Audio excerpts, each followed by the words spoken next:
Eu gostaria de convidá-los a abrir a Bíblia comigo no Evangelho de Lucas, capítulo 4, versículo 14.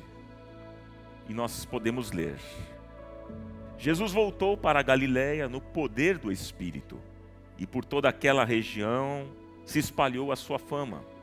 Ensinava nas sinagogas e todos o elogiavam. Ele foi a Nazaré, onde havia sido criado, e no dia de sábado entrou na sinagoga, como era seu costume. E levantou-se para ler.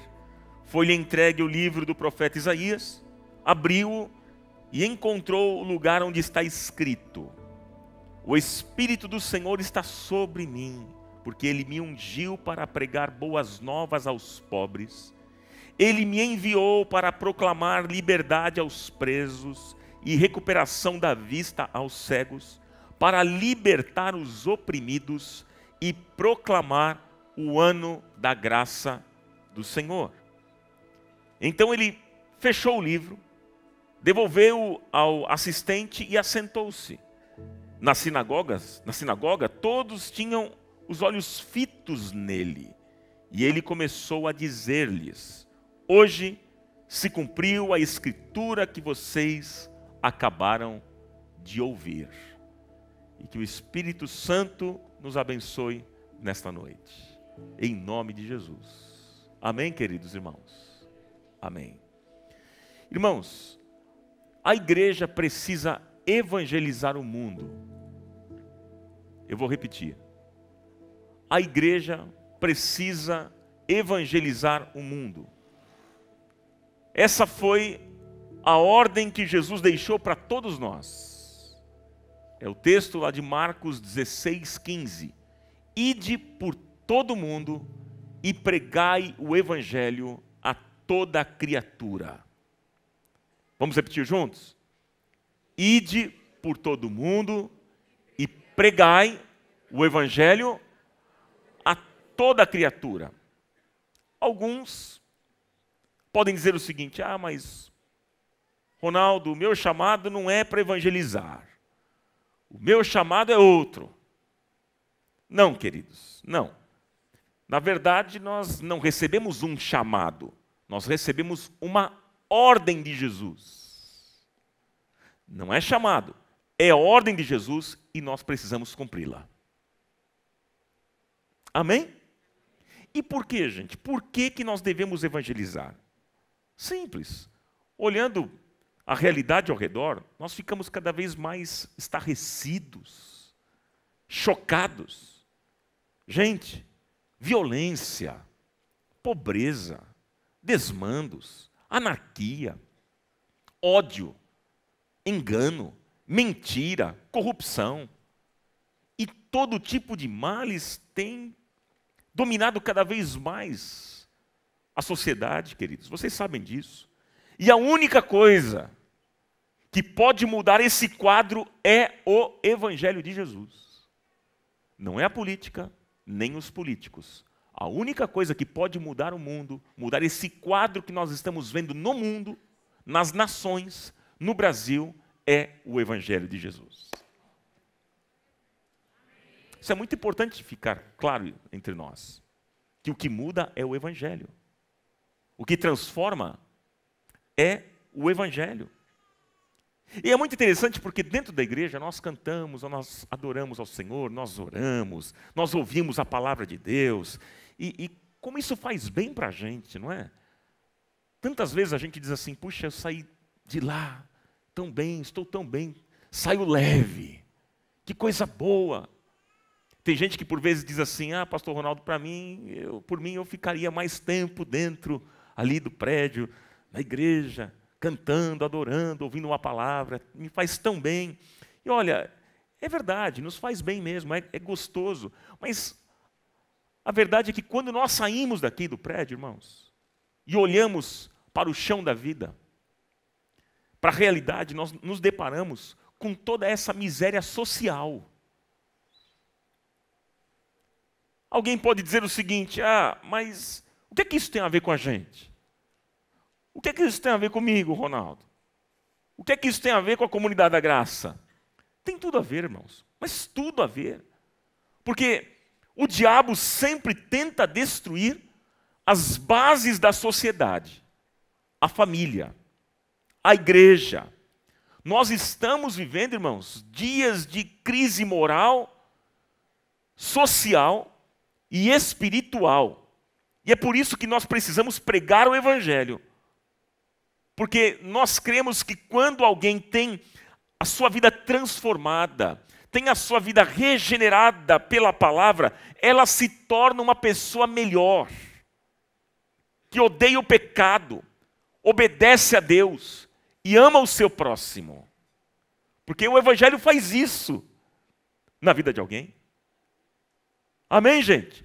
E são pessoas assim que constituirão uma sociedade melhor.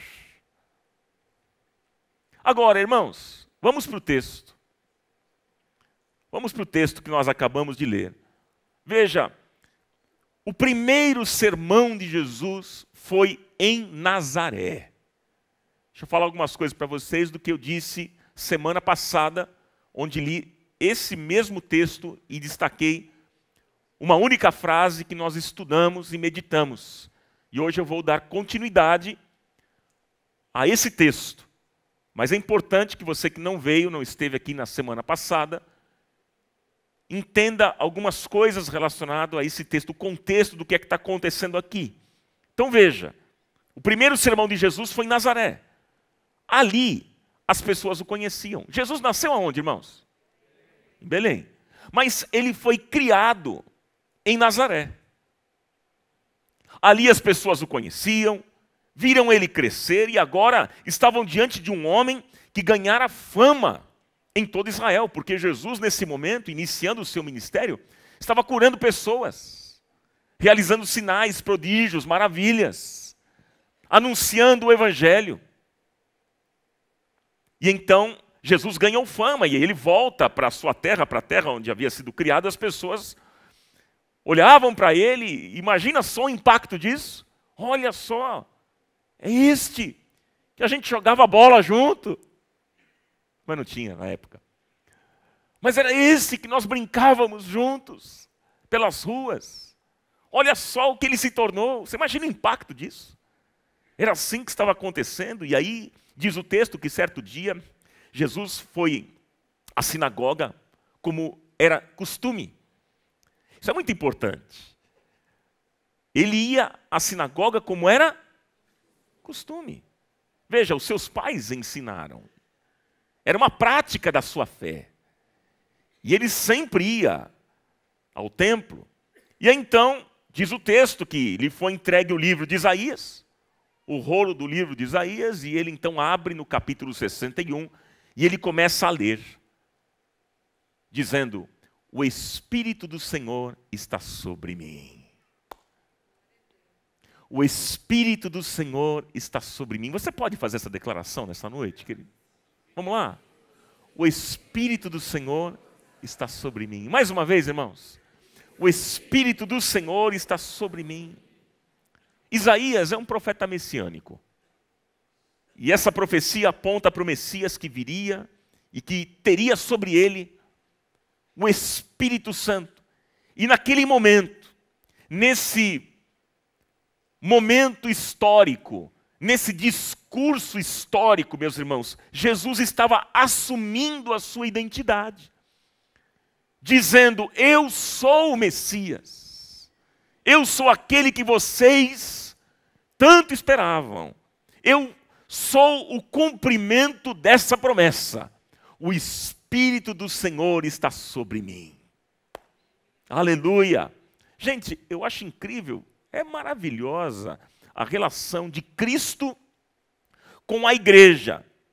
Jesus foi para o céu, mas ele disse aos seus discípulos: olha, vocês não vão ficar órfãos. Fiquem tranquilos, eu vos deixarei o meu Espírito e fundarei a minha igreja, que é chamada Corpo de Cristo. Ora, meus irmãos, nós lemos aqui nesse texto, o que nós estamos lendo é sobre o ministério de Jesus. E alguém de repente nessa noite pode dizer o seguinte: mas Ronaldo, ele morreu, ele ressuscitou, ele foi para o céu, e então esse ministério acabou. Esse ministério terminou. Não, gente. Não, não, não. O ministério não cessou, mas continua através da igreja, através de mim e através de você, pois nós somos o corpo de Cristo, nós somos os continuadores do ministério de Jesus. Diga aleluia. Amém, meus irmãos? E o que foi declarado em Isaías 61 e o que está aqui no Evangelho de Lucas, no capítulo 4, é justamente a descrição do ministério de Cristo e o que ele trouxe a nós e que deve ser continuado por mim e por você, pela igreja do Senhor Jesus. Amém? Aí então Jesus, ele disse que ele veio para cumprir o ano da graça do Senhor. Jesus veio para cumprir o que, irmãos? O ano da graça do Senhor. Mas o que é que isso significa, irmãos? O que é que isso significa? Eu expliquei na semana passada, eu preciso voltar a esta explicação. Olha só, tenha atenção. Deus havia ordenado que no 7º dia da semana, o homem devia descansar.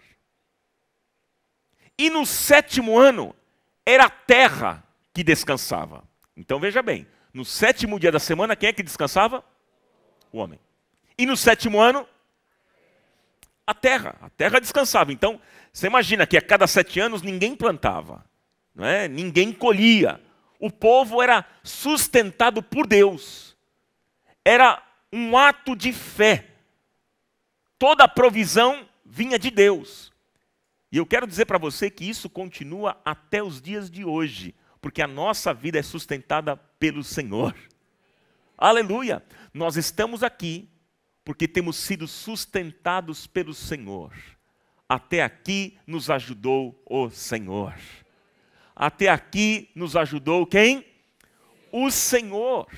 E é muito bom, é maravilhoso sabermos que temos uma promessa para a nossa vida, para os nossos dias. Se você é de Jesus, se a sua vida pertence a Ele, meu irmão, tem uma promessa para você que diz que o Senhor é o meu pastor e nada me faltará. Aleluia, louvado seja o nome dEle. Nada vai faltar, porque é o Senhor quem sustenta a sua vida.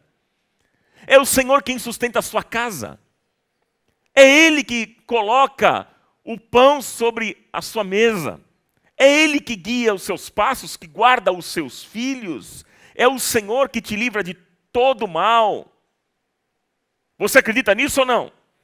Então, meus queridos irmãos, olha só que interessante. Depois do 7º ciclo de 7 anos, aí já no 50º ano, o que deveria acontecer? O povo devia celebrar o ano da graça do Senhor, também chamado o ano do jubileu. E isso está descrito lá no Antigo Testamento, no livro de Levítico. Depois você pode ler. E o que é o ano do jubileu, irmãos? O que era o ano do jubileu? O que é que devia acontecer em Israel nesse ano especial? Olha só o que tinha que acontecer. Veja bem, os presos seriam soltos. Não é? Os escravos seriam libertos. As terras seriam devolvidas. As dívidas seriam canceladas. O perdão aconteceria no meio do povo. Então, o ano do jubileu, como diz a palavra, era um tempo de júbilo. Um tempo de alegria, de contentamento, de restauração, de fraternidade, de perdão, de bondade, de graça e de misericórdia. Era um momento, gente, que Deus estava criando para que houvesse regeneração, que houvesse restauração e uma nova fase, um novo momento, um novo começo.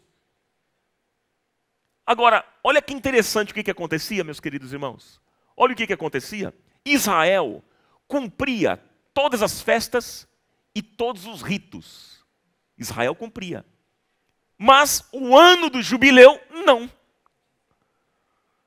Cara de pau. Israel era assim, eles cumpriam todas as festas, todos os ritos. Tudo ok. Mas o ano do jubileu não. Então os presos não eram soltos, as terras não eram devolvidas, as dívidas não eram canceladas, o perdão não acontecia. É isso que estava acontecendo no povo de Israel. E agora, para que você entenda o contexto, Jesus, ele entra ali na sinagoga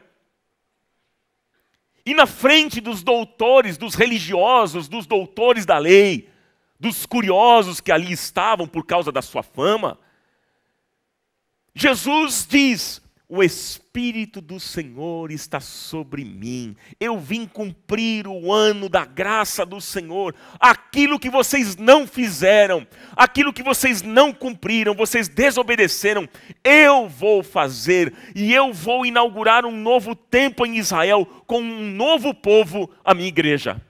Louvado seja o nome do Senhor. Dá um aleluia bem forte. Dá um glória a Deus, porque nós somos parte, nós somos a igreja do Senhor. Se é para aplaudir, aplauda e louve a Deus. Mas então, queridos, quais foram as boas notícias que Jesus trouxe? Quais foram as boas notícias? Está lá no versículo 18. Está no versículo 18. E a primeira declaração que Jesus fez, que inclusive nós estudamos na semana passada, só vou passar rapidamente, depois se você tiver interesse em saber o que é que eu falei, você não esteve aqui semana passada e deseja ouvir a mensagem, vá até o nosso canal no YouTube e assista o tema O Ano da Graça do Senhor. Este foi o tema da semana passada, hoje é a continuação. Mas a primeira declaração que nós estudamos na semana passada, Jesus disse: eu vim trazer boas novas aos pobres. Você pode repetir isso comigo? Está na tela. Eu vim trazer boas novas aos pobres. E na ministração da semana passada nós vimos que há 3 tipos de pobres no mundo. 3 tipos. Quem são? Primeiro são aqueles que não têm recursos materiais e financeiros. São aqueles que vivem na miséria, na pobreza, que por vezes não têm nem o que comer. Esse é um tipo de pobre que tem no mundo. Não é verdade? O segundo tipo de pobre são os pobres de consciência. Quem são os pobres de consciência? São aqueles que não reconhecem os seus pecados, são egoístas, são mesquinhos, pensam apenas neles mesmos, eles não conseguem enxergar o outro, a necessidade de salvação, ajuda e mãos estendidas. Eles não reconhecem que isso é importante e necessário. E há um terceiro tipo de pobre, que são os pobres espirituais, que nós vimos na semana passada, que são aqueles miseráveis espiritualmente. Eles vivem na mentira, vivem no engano, eles estão afastados do Senhor, eles estão longe de Deus. Então são 3 tipos de pobres: os pobres materiais, os pobres de consciência e os pobres espirituais. Vamos repetir quem são esses 3 tipos? Os pobres materiais, os pobres de consciência e os pobres espirituais. E aí Jesus, ele chega e diz: eu vim trazer salvação para esses. Aleluia! E se nós, a igreja, somos a continuidade do ministério e da obra de Jesus, nós precisamos entender que o que Cristo está falando aqui, gente, é sobre a nossa missão. O que Jesus está dizendo aqui é do porquê existimos e a maior razão da vida humana. Então, meus irmãos, nós precisamos evangelizar os perdidos e ganhá-los para Cristo. Nós temos que levar as boas novas aos pobres. Aleluia, é comigo, é com você. Amém? Agora vamos continuar. Qual foi a segunda boa notícia que Jesus trouxe? Jesus disse: eu vim proclamar liberdade aos presos. Vamos repetir bem forte juntos? Me ajudem, vamos lá. Eu vim proclamar liberdade aos presos. Ah, meus queridos irmãos, você já foi visitar uma prisão? Alguém aqui já teve essa experiência, sim ou não? Algumas pessoas. Eu já. Há uns 3, 4 anos atrás, ainda antes do início da pandemia, eu fui junto com o pastor Barnabé, que cuida deste ministério aqui na comunidade, e eu fui junto com a equipe, fomos realizar um batismo na penitenciária feminina do Carandiru, em São Paulo. Que experiência, gente. Que experiência marcante. Olha, vou dizer para vocês, todo cristão devia pelo menos uma vez na vida visitar uma prisão. Porque que experiência, e eu lembro que eu estava ali no meio daquelas mulheres, e uma delas, eu conversando, perguntei qual era o maior sonho da vida dela. Ela disse, pastor, eu quero ser livre de novo. Com lágrimas. Eu quero ser livre de novo. Como aquilo me tocou, gente. Como aquilo me tocou. Você consegue imaginar a dor dessa mulher? A tristeza? Ok, ela falhou, errou, mas você consegue imaginar a dor dessas pessoas? Mas, queridos, esse é um tipo de preso, assim como há tipos de pobres. Porque há pessoas que não estão na cadeia, mas elas estão presas por outras coisas. E vocês sabem disso, por exemplo, aqueles que são dependentes de algum vício, estes estão aprisionados, estão amarrados. Há também aqueles que estão presos pela culpa, outros estão presos pela ignorância, presos pelo medo, presos pelo seu passado, enfim. E muitos estão adoecidos, presos no coração e na alma, gente. E precisam de libertação. Mas eu quero dizer para você, meu irmão, minha irmã, se você hoje se encontra assim, Jesus está dizendo, eu vim proclamar a liberdade a todos aqueles que estão presos.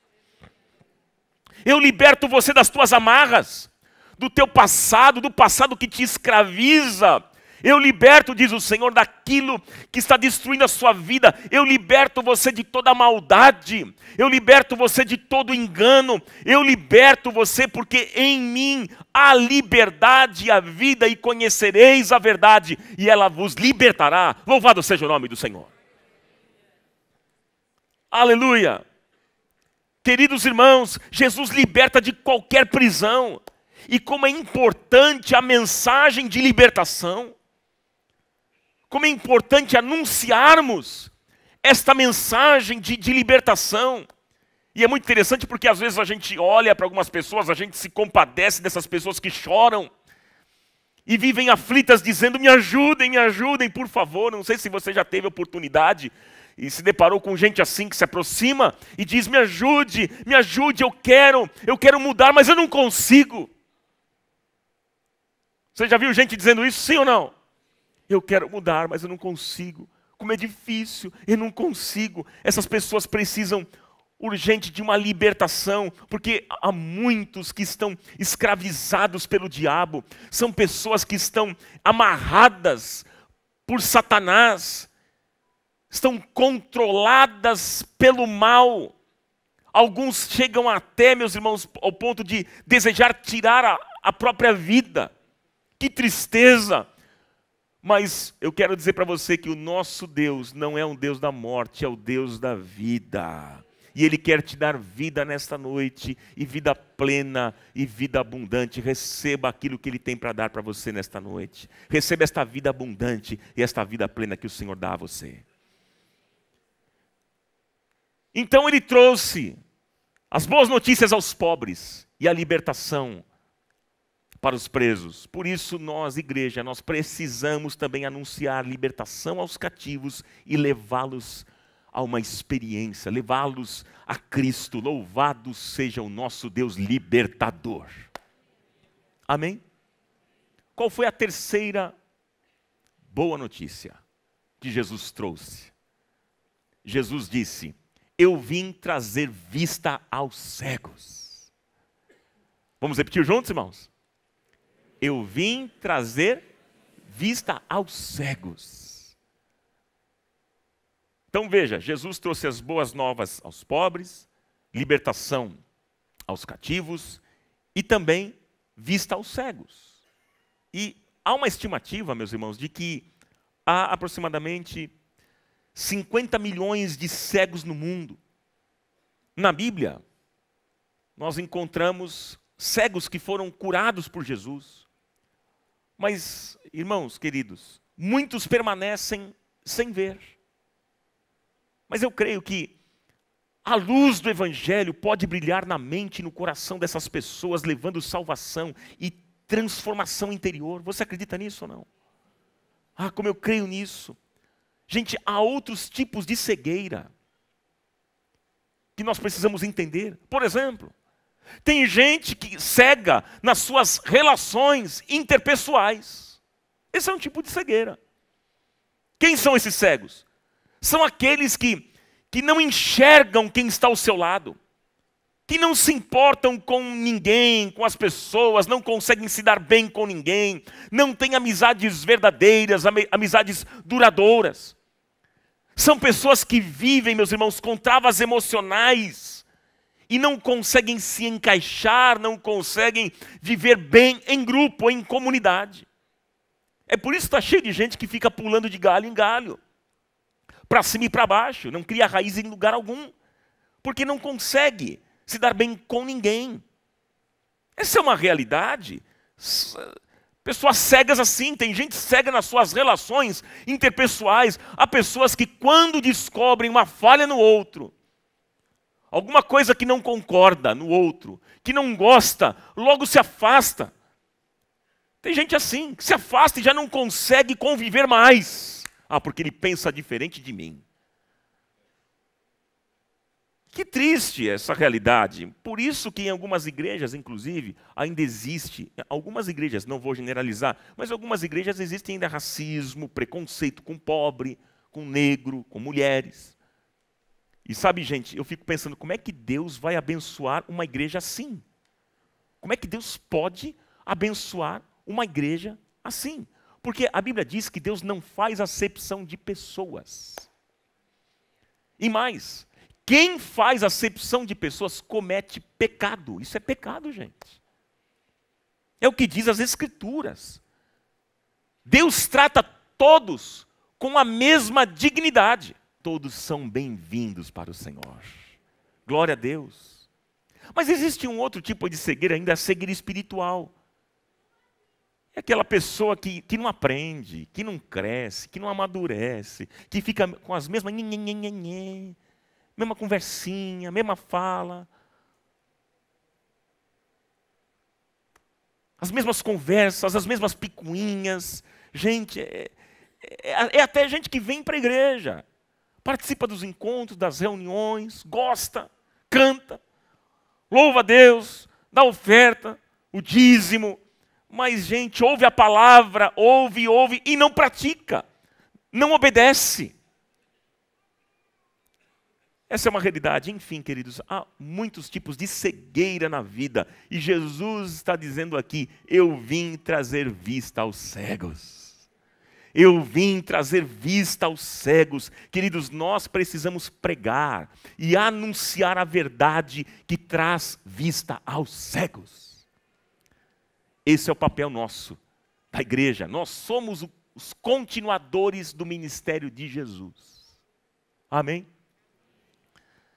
Mas ainda há aqui, nesse texto que eu quero destacar, uma quarta verdade. O que é que Jesus trouxe? Quarto. Ele diz, eu vim libertar os oprimidos. Vamos repetir bem forte, irmãos?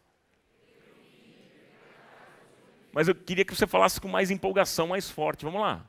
Eu vim libertar os oprimidos. O que é opressão? Tem muita gente oprimida, inclusive dentro das nossas igrejas. O que é opressão? Gente, opressão é uma pressão sobre o outro. Isso é opressão. E a Bíblia diz, queridos, que nós estamos em uma guerra. Agora, a nossa luta nessa guerra, gente, não é contra a carne nem o sangue, mas é contra principados e potestades. É contra o diabo e os seus demônios. Não é contra o seu irmão, contra a sua irmã. É contra Satanás e os seus demônios. E ele está repreendido em nome do Senhor Jesus. Para isso o Filho de Deus se manifestou para destruir, para desfazer as obras do diabo. Declaramos a derrota de Satanás em nome do Senhor Jesus. E mais, em breve o Deus de paz esmagará Satanás pelo seu poder, debaixo dos nossos pés. Amém, gente? Agora, o cristão vive continuamente sob o ataque do inimigo. Porque como diz a Bíblia, o diabo ele anda ao nosso derredor. Ele tem uma missão: roubar, matar e destruir. É isso que ele veio fazer. Ele quer pressionar, ele quer jogar os seus dardos, colocar um mensageiro dele no nosso caminho para nos oprimir. E mais, o diabo também vai usar a mente desse mundo corrompido e as suas ideologias contra nós, contra a igreja.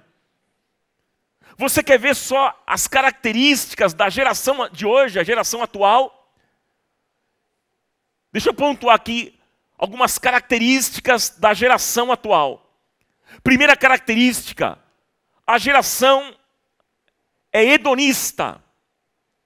Isto é, o que interessa é fazer só aquilo que traz satisfação e prazer pessoal. Essa é a marca da nossa geração, né? Aquele sentimento de autossatisfação. Esse sentimento que controla o coração dessa geração. Quer ver outra característica? Nós vivemos numa geração pansexualizada. Veja, esse prefixo pan significa totalidade. Então, veja bem, o pansexual ele se sente atraído por qualquer sexo. Ele tem uma identidade sexual múltipla. Que é o que nós estamos vendo hoje na sociedade. É verdade ou não, irmãos? Não é? Outra característica. Nós estamos no meio de uma geração superficial. A geração é superficial. Hoje em dia, tudo é descartável. E sem profundidade. Os relacionamentos descartáveis. Basta você não pensar como eu penso, acabou. Não olho mais para a sua cara, vou embora. Viro as costas. É a marca da nossa geração. E mais, gasta-se muito tempo com futilidades nas redes sociais. Vocês têm visto esses dias como estão as redes sociais? O que a gente vê o tempo todo? Um ataque um ao outro. Guerra. É briga, é discussão. Os temas múltiplos, a política, são os relacionamentos. Você não encontra uma mensagem boa, uma mensagem de paz, de esperança. Você não encontra mais. É só guerra, é ataque, é provocação, é xingamento. E o pior, irmãos fazendo isso. Porque o mundo sem Deus fazendo essas coisas, a gente até pode compreender, porque eles não tiveram uma real experiência com Cristo. Mas nós, que deveríamos ser os promotores da paz, não estamos fazendo isso. Irmão, você é discípulo, sabe de quem? Do príncipe da paz. Nós somos discípulos de quem, irmãos? Do príncipe da paz. Nós fomos chamados para sermos promotores da paz. Não entremos nessas loucuras, nessas discussões. Não devemos fazer isso, queridos. Isso é loucura. Mas vamos levar uma mensagem de esperança. Vamos levar o evangelho da paz. Vamos levar este evangelho, as boas novas de salvação, porque eu e você fomos chamados para isso. Enquanto o mundo está num desespero, está num caos, nós estamos aqui seguros no Senhor, porque sabemos que o Senhor é por nós. E se o Senhor é por nós, quem será contra nós? A nossa vida está guardada nele e nós podemos caminhar com segurança, porque o Senhor, como eu disse, é o nosso pastor e nada nos faltará. Louvado seja o nome dele. A ele honra, glória, louvor e adoração. Glória a Deus, queridos. Mas esta geração é isso, é uma geração superficial, que não cria raízes. A geração que vivemos também, esta geração é relativista. Ou seja, não há mais verdades absolutas. Vocês já perceberam isso? Não tem ética, não tem moral, tudo é relativo, tudo depende do meu ponto de vista, tudo depende do seu ponto de vista. Você pensa assim, eu penso assado. E é isso aí. Outra característica, a geração é ateísta. Ah, meus queridos irmãos, é uma geração que está dominada pelo ceticismo e não crê na existência de Deus. Muitos estão assim. Por outro lado, a geração também é idólatra. E vocês sabem que idolatria não é apenas adorar uma imagem, como muitos pensam, né? Não, queridos. Idolatria é você colocar qualquer coisa ou pessoa no lugar do Senhor. Isso é idolatria. E isso tem oprimido muitas pessoas. Sabia disso? Você sabia disso? Gente, olha só, as drogas oprimem. Os vícios oprimem. A cultura oprime. As ideologias políticas oprimem. E, gente, nós temos que ter um cuidado enorme. Não mais na questão do momento que nós vivemos no mundo, com as questões ideológicas, com as ideologias políticas. Nós, como cristãos, não podemos rebaixar o evangelho a uma ideologia. Não podemos igualar. Por quê? Porque as ideologias são humanas. Tem as suas falhas. Toda ideologia humana tem suas falhas, porque são humanas. E o evangelho é o evangelho. O evangelho, irmãos, guarda o que eu vou dizer. O evangelho não é de esquerda. O evangelho também não é de direita. O evangelho é o evangelho. E nós temos que anunciar o quê? O evangelho. Ah, mas isso é ideologias. Gente, as ideologias, a ideologia A, você vai encontrar coisas boas e coisas ruins. E a ideologia B, você vai encontrar coisas boas e coisas ruins. Por que coisas ruins? Porque são humanas. Ideologia humana. Nós não vamos entrar nisso. Nós somos anunciadores das boas novas de salvação. Nós temos que pregar o evangelho. Jesus não era de direita nem de esquerda. Jesus era Jesus. O evangelho é o evangelho. E nós somos os anunciadores do evangelho da graça do nosso Deus. Esta igreja precisa anunciar este evangelho, irmãos.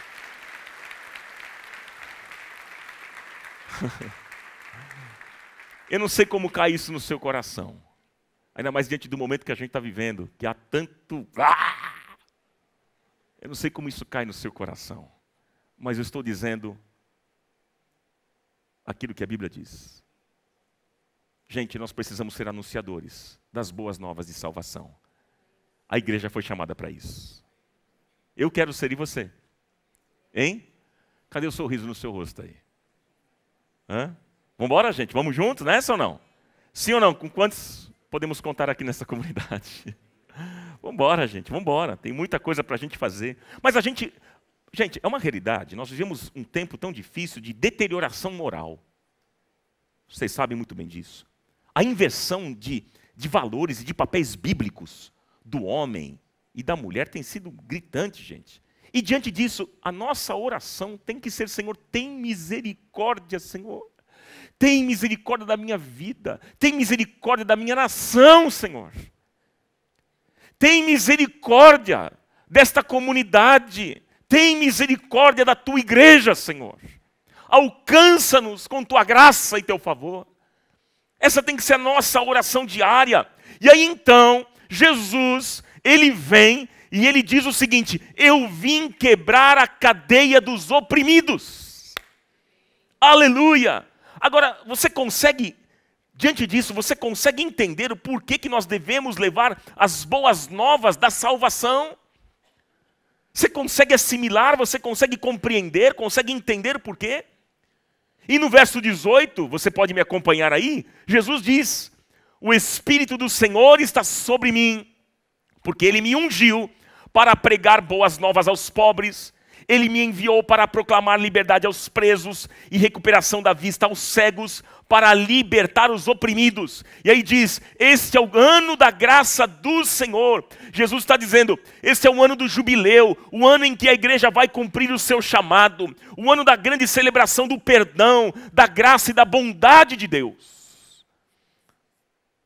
E o Senhor nessa noite está dizendo para mim e para você, minha igreja amada, vocês precisam celebrar o ano do jubileu, na minha presença, porque eu vou trazer vitória aos pobres, eu vou libertar os presos, eu vou trazer vista aos cegos, e eu vou libertar os oprimidos.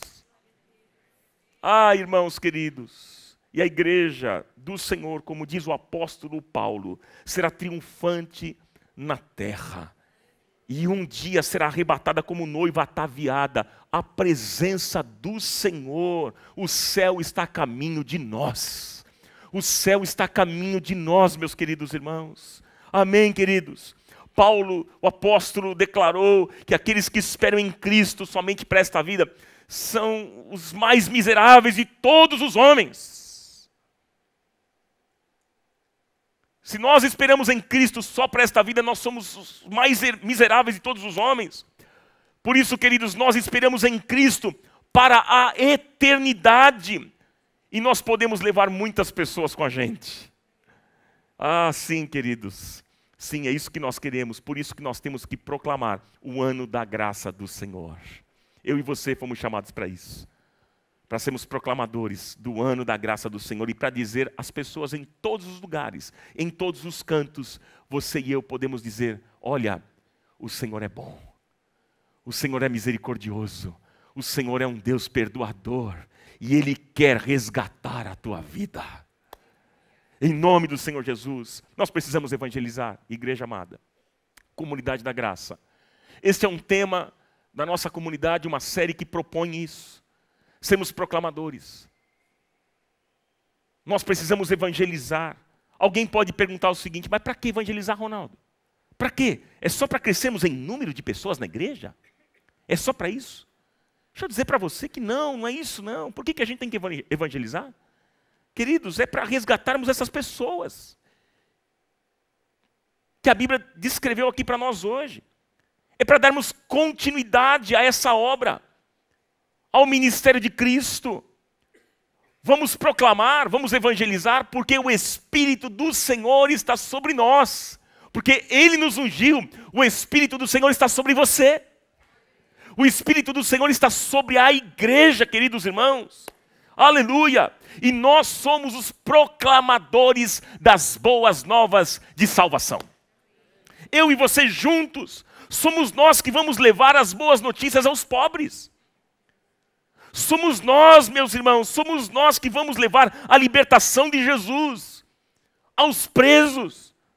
Somos nós que vamos abrir a vista dos cegos. Somos nós, eu e você, que vamos levar a libertação aos oprimidos.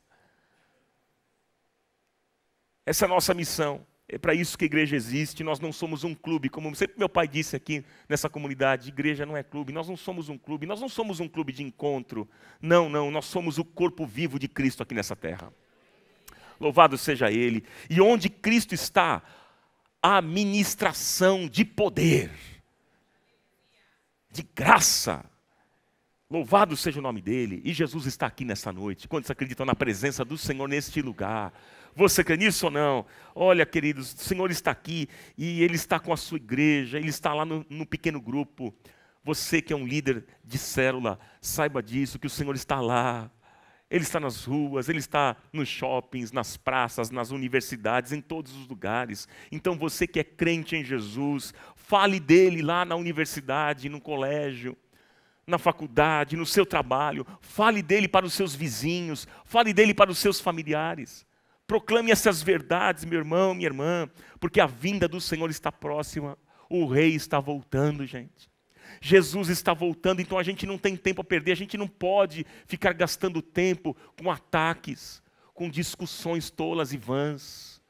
Não podemos perder tempo com isso, gente. Para com isso em nome de Jesus. Para com isso. Chega.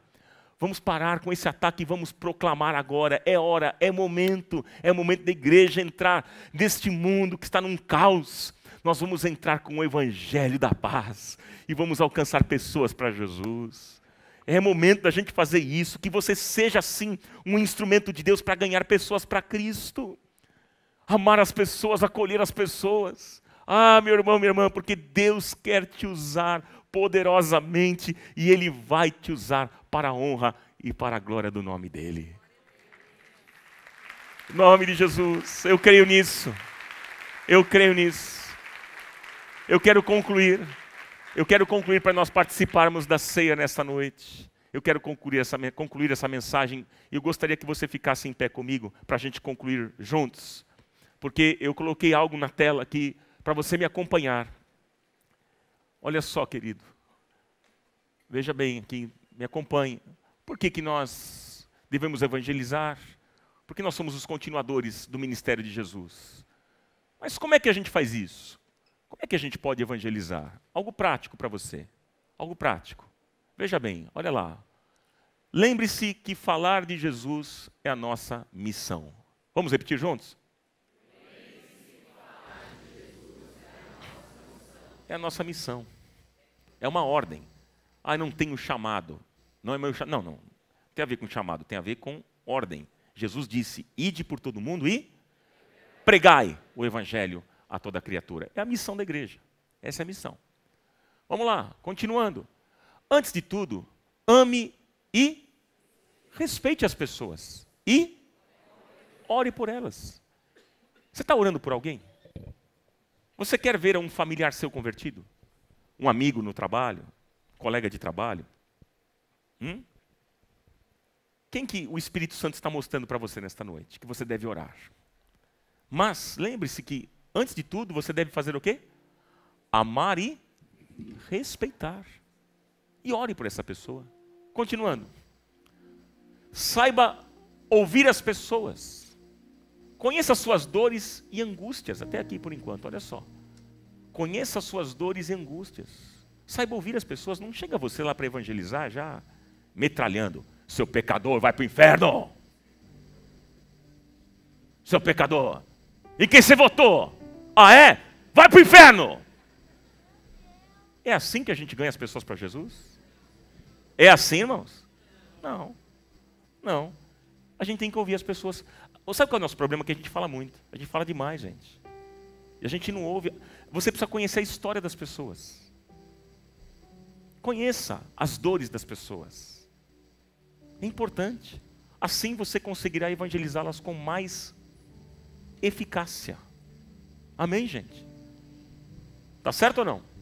Continuando. Seja amigo. Se relacione com as pessoas. Destrave. Se relaciona. Se abra para se relacionar. Ofereça o que, gente? Um abraço. Ofereça ombro.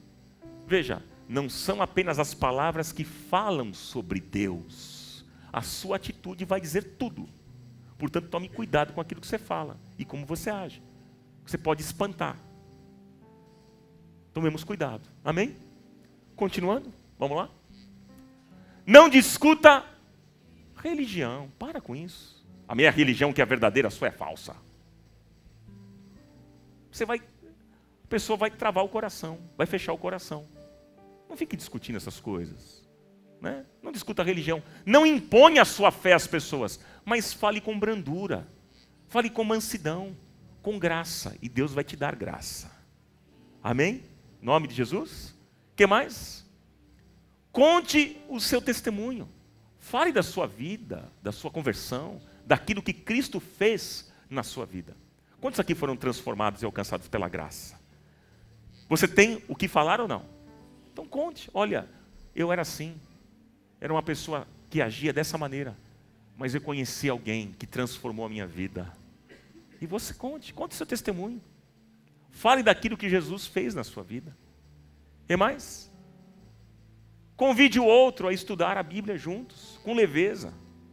Faça isso, para que ele conheça as Escrituras, a palavra de Deus. E continuando, por último, seja cristão de verdade. Tenha um bom testemunho. Que a sua vida seja uma inspiração para aqueles que estão perto de você. E para a gente finalizar, eu creio que a gente pode ler bem forte o texto de Mateus, capítulo 5, verso 16. Vamos todos juntos? Vamos lá, queridos? Assim resplandeça a vossa luz diante dos homens, para que vejam as vossas boas obras e glorifiquem a vosso Pai que está nos céus. Aleluia. Amém. Amém.